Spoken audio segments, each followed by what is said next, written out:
Hey guys, Lord Naren White here, the Holy Ghost, the one true God. Back with you with the next video in my series reading Oliver Twist by Charles Dickens. Without further ado, returning to Oliver Twist as read by Lord Naren White. Mr. Sikes, dragging Oliver after him, elbowed his way through the thickest of the crowd, and bestowed very little attention on the numerous sights and sounds, which so astonished the boy. He nodded twice or thrice to a passing friend, and resisting as many invitations to take a morning dram, pressed steadily onward until they were clear of the turmoil, and had made their way through Hosier Lane into Holborn. "Now, young'un," said Sikes, looking up at the clock of St. Andrew's Church, "hard upon 7, you must step out. Come, don't lag behind already. Lazy legs." Mr. Sikes accompanied this speech with a jerk at his little companion's wrist, Oliver quickening his pace into a kind of trot between a fast walk and a run, kept up with the rapid strides of the housebreaker as well as he could. They held their course at this rate until they had passed Hyde Park Corner and were on their way to Kensington, when Sikes relaxed his pace until an empty cart which was at some little distance behind came up. Seeing Hounslow written on it, he asked the driver with as much civility as he could assume if he would give them a lift as far as Isleworth. "Jump up," said the man. "Is that your boy?" "Yes, he's my boy," replied Sikes, looking hard at Oliver and putting his hand abstractedly into the pocket where the pistol was. "Your father walks rather too quick for you, don't he, my man?" inquired the driver, seeing that Oliver was out of breath. "Not a bit of it," replied Sikes, interposing. "He's used to it." "Here, take hold of my hand. Excuse me, sir. Here, take hold of my hand. Ned, in with you." Thus addressing Oliver, he helped him into the cart, and the driver, pointing to a heap of sacks, told him to lie down there and rest himself. As they passed the different milestones, Oliver wondered more and more where his companion meant to take him. Kensington, Hammersmith, Chiswick, Kew Bridge, Brentford were all passed, and yet they went on as steadily as if they had only just begun their journey. At length they came to a public house called the Coach and Horses, a little way beyond which another road appeared to run off, and here the cart stopped. Skies dismounted with great precipitation, holding Oliver by the hand all the while, and lifting him down directly, bestowed a furious look upon him, and rapped side pocket with his fist in a significant manner. "Goodbye, boy," said the man. "He's sulky," replied Sikes, giving him a shake. "He's sulky. A young dog. Don't mind him." "Not I," rejoined the other, getting into his cart. "It's a fine day, after all." And he drove away.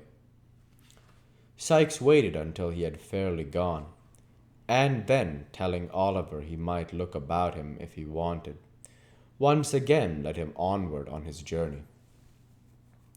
They turned round to the left, a short way past the public house, and then, taking a right-hand road, walked on for a long time, passing many large gardens and gentlemen's houses on both sides of the way, and stopping for nothing but a little beer, until they reached a town.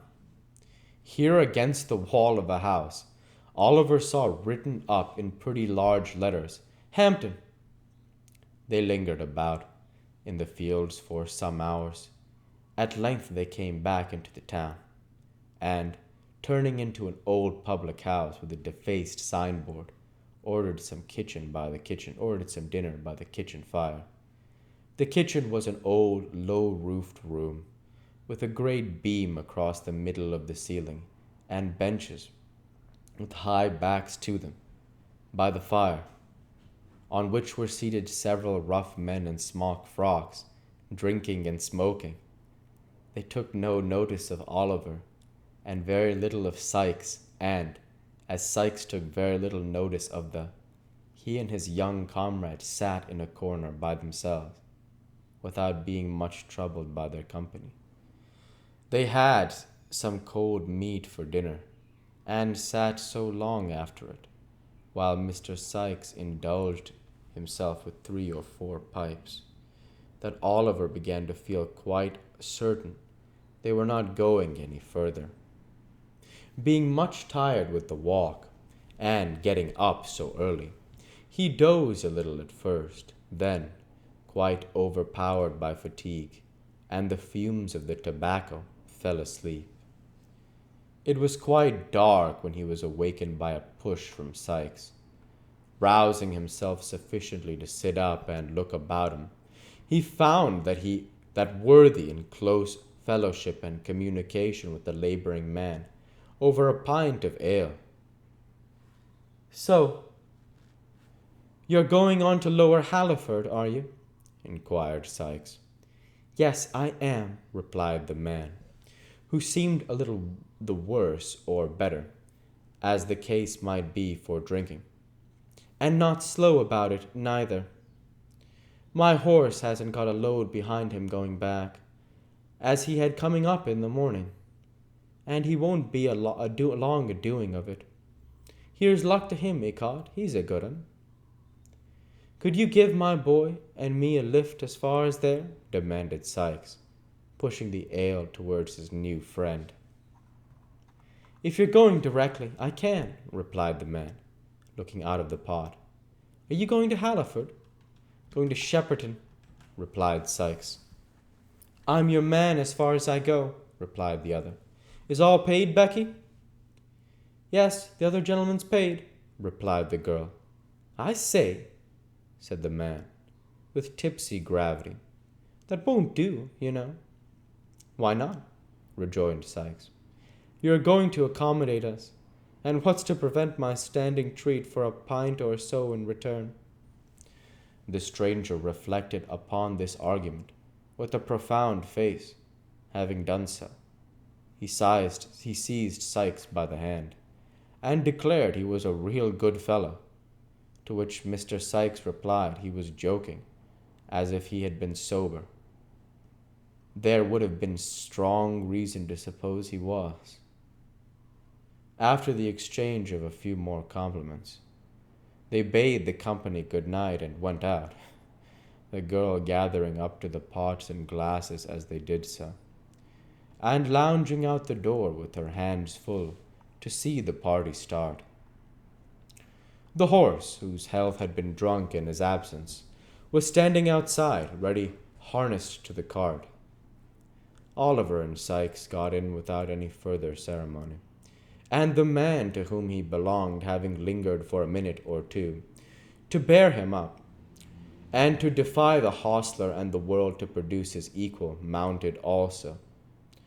Then the hostler was told to give the horse his head, and his head being given him, he made a very unpleasant use of it, tossing it into the air with great disdain, and running into the parlor windows over the way. After performing those feats and supporting himself for a short time on hind legs, he started off at a great speed, and rattled out of the town right gallantly. The night was very dark. A damp mist rose from the river, and the marshy ground about, and spread itself over the dreary fields. And we'll go ahead and stop there for this week. As usual, I want to say thank you for watching, and I hope you enjoyed. Please like, comment, and subscribe, as it greatly helps the channel. Light be with you all. Take care and thanks again.